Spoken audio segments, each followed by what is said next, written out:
It's not often that I fall in love, but when I do, I can experience a massive crush.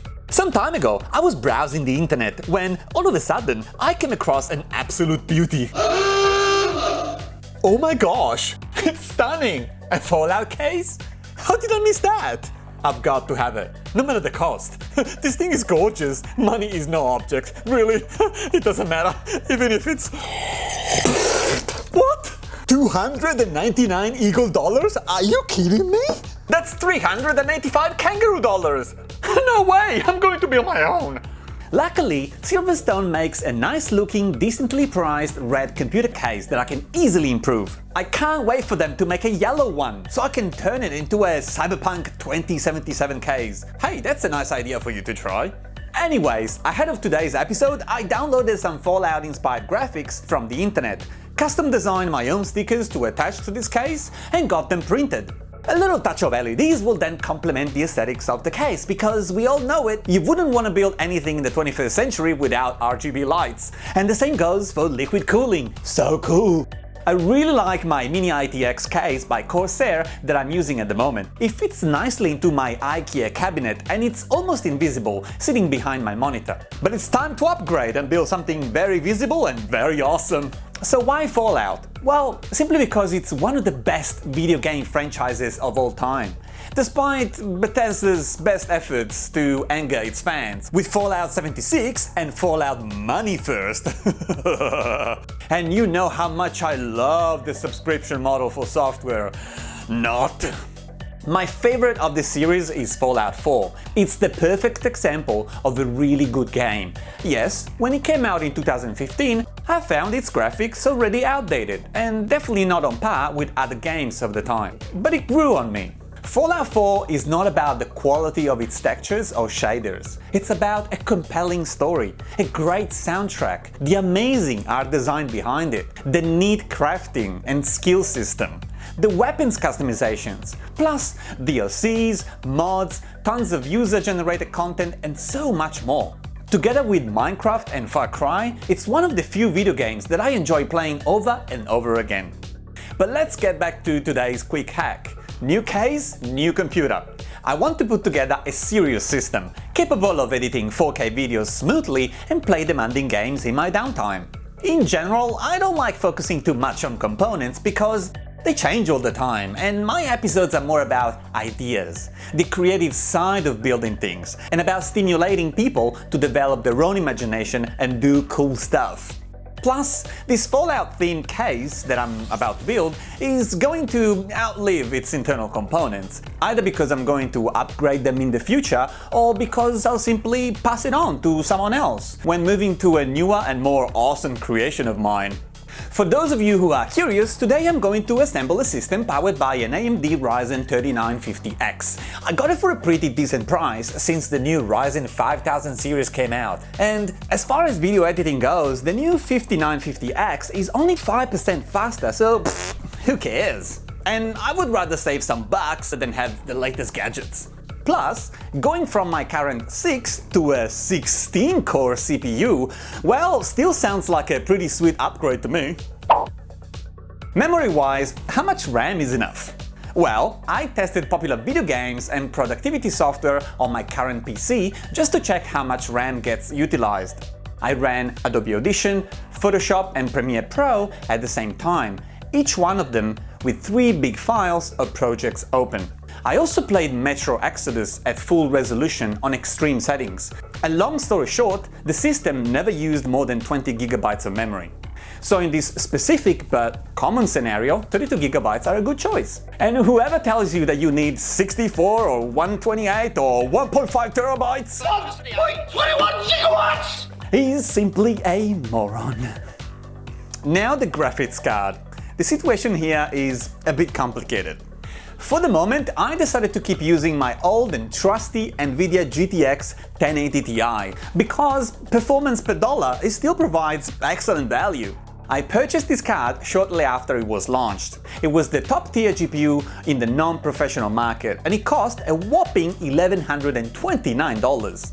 When the new NVIDIA GTX 20 series came out, in good conscience, I could not justify the upgrade. Even 2 whole years after its launch, Those cards cost up to more than twice as much as the previous generation, a mind-boggling $2,349. If you're watching this video from countries other than Australia, you may be unfamiliar with our currency, but I assure you, you can buy yourself a really good whole new computer with that kind of money. Plus, my thinking at the time was, what exactly does an RTX card allow me to do? Ooh, oh my gosh, yes! Ray tracing, how could I forget? I could play literally a handful of games with ray tracing. What? There's the new Minecraft. Oh, yeah, go spend 4 or 5 grand on a PC to play Minecraft. I really wonder, what was Nvidia thinking? Those were not Quadro cards, meant for a professional market. Their target was gamers. Who could afford them apart from rich kids and popular YouTubers? So, not you? No, definitely not. In my ingenuity, I thought that electronics were supposed to get cheaper and cheaper. Pfft, where did I get that idea from? Check out this ad from 1981. A 10 megabyte hard disk drive cost $3,400 US, the equivalent of almost 10 grand today. Anyways, with their new 30 series, it seems that Nvidia has finally come to its senses. But for now, this baby is surprisingly still providing me with all the acceleration that I need for my software and my games. But enough talking, I'm very excited to build my new computer. Let's go have some fun and get on with today's quick hack.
I hope you guys like my new computer and that it inspired you to do some modding and hacking of your own. If you didn't get it already, this episode, like many of my videos, has a not so hidden message, and that is, if you really want something and you can't afford it, build it yourself.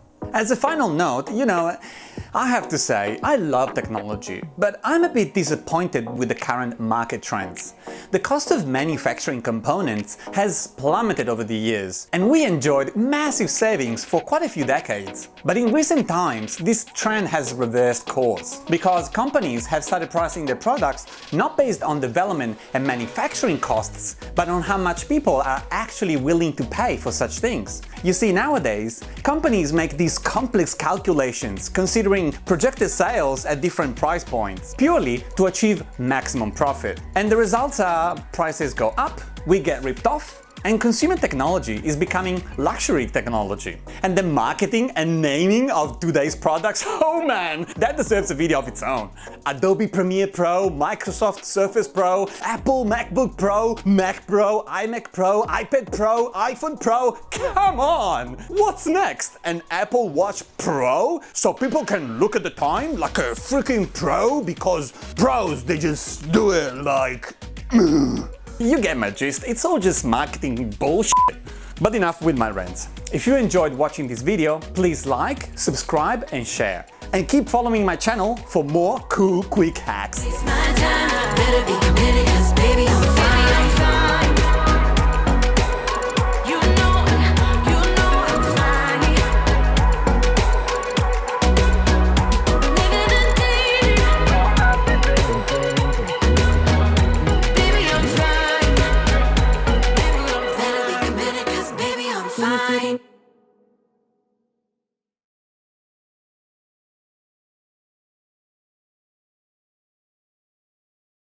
You know how Nvidia rehashed their 10 series with cards the like of the GTX 1650 and 1660?